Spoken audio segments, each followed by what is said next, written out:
karena lama betul. Hah? Lama betul case-nya. Makin lama, jadi gini, Udah 4 tahun ini. Ini sebetulnya merugikan Pak Jokowi dari sisi trust publik ya. Kalau dari sisi popularitas ya namanya terus-terusan ada lah. Diomongin lagi, Jokowi lagi. Tapi kalau kemudian pada hari ini pertanyaannya adalah ini asli atau tidak, saya terus terang nggak ngerti. Tapi kalau untuk trust, ini merugikan Pak Jokowi. Karena makin lama orang makin nggak percaya gitu. Apalagi ada beberapa kata-kata tuh bagus juga. Sebetulnya tidak diperlukan ratusan saksi bila dikeluarkan ijazahnya. Lama-lama saya juga terpengaruh juga gitu. Jadi, kenapa sih nggak mau dikeluarin tuh ijazahnya gitu? Secara politik kesimpulan apa Anda? Memang sengaja dipelihara, kasus ini berlanjut atau apa? Kalau menurut saya, kasus ini menguntungkan beberapa pihak. Yaitu siapa? Pak Jokowi diuntungkan secara popularitas. Kenapa? Orang kan dituduh ijazah palsu kok populer? Tapi terus-terusan diomongin, itu kan ada juga sisi positifnya. Yang kedua media, wah iklan banyak, penontonnya banyak. Ngomongin ijazah Jokowi ini. Gitu ya. Kemudian yang ketiga ini kan banyak artis-artis baru juga muncul kan. Ada Bang Bonatua, ada Bang Ahmad Hosinuddin gitu. Jadi menurut saya, ini cocok kalau kemudian Metro TV melabelkan kata drama di sini. Jadi memang drama akhirnya. Makanya ini terus terang Bang ya, saya ngarepin nih, Ramadan selesai ini acara. Kan Ramadan katanya nggak boleh bohong orang kan? Ya kan ini kan bulan suci nih. Ya, sebulan aja. Makanya mudah-mudahan abang tanyakan lagi ke Pak Jokowi di bulan Ramadan.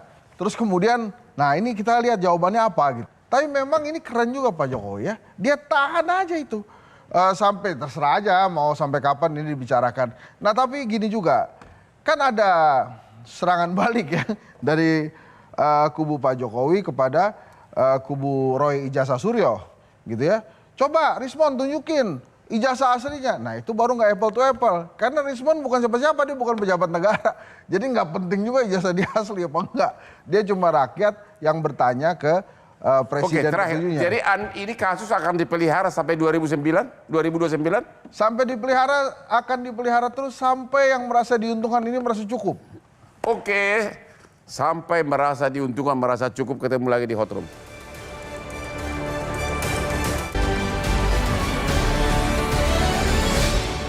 Dipersembahkan oleh Kopi Luwak mengucapkan selamat menunaikan ibadah puasa.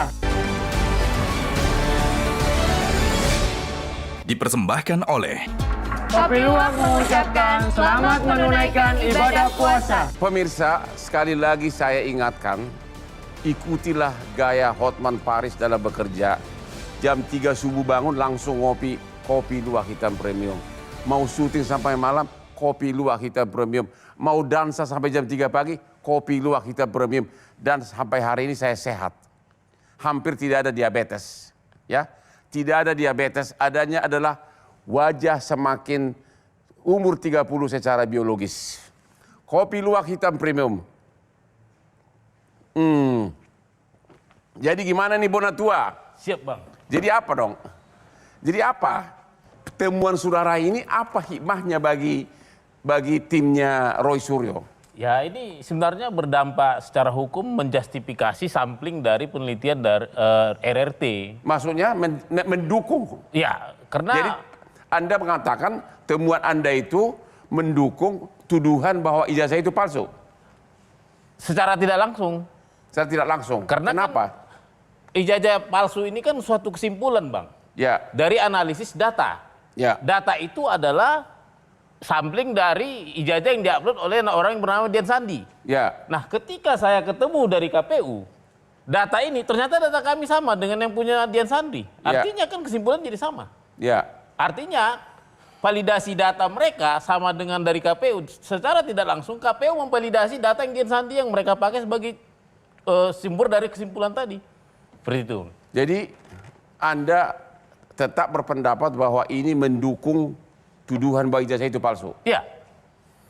Bagaimana secara tinjau ke belakang, secara histori elektronik segala macam, katanya pembimbingnya nggak ada, situnya gimana tuh? Ada nggak? Anda masih mau berdalih itu nggak? Iya, saya kira kan begini. Awalnya kita ingin mendapat keyakinan dari otoritas yang menerbitkan ijazah, dalam hal ini UGM. Tetapi statement resmi dari UGM justru makin membuat kita makin tak percaya. Misalnya ketika Profesor Ova Emilia 2 kali merilis pernyataan resmi tentang tanggal kelulusan dari Joko Widodo, ternyata ada 2 versi yang berbeda. 5 November 85 dan 23 Oktober 1985. Ini kan menjadi menambah keyakinan publik tentang persoalan ijazah ini memang bermasalah. Nah, yang kedua tadi, memang dulu itu yang membuat kami masih khawatir, jangan-jangan objek yang diteliti itu berbeda dengan yang dipegang Saudara Joko Widodo. Karena setiap kita meminta salinan itu tidak diberikan. Nah, ternyata setelah KPU mengeluarkan, ternyata objek yang diteliti itu tidak beda atau sama dengan apa yang dikeluarkan oleh KPU. Dan yang dari KPU kan bisa kita simpulkan sama dengan yang dipegang oleh Saudara pengacara Joko Widodo. Jokowi mengatakan justru temuan ini malah bagus karena ternyata isinya sama, begitu kan? Ya, ada justru perbedaan. isi itulah yang kemudian diteliti dan menyimpulkan bahwa isinya itu bermasalah dari sisi misalnya soal font yang dulu dipersoalkan, kemudian soal tanda tangan spesimen yang masih dipersoalkan, soal otoritas pejabat, dan kemudian dikaitkan dengan premier evidence yang lainnya, yakni skripsi. Karena kan dua hal ini tidak bisa dipisahkan.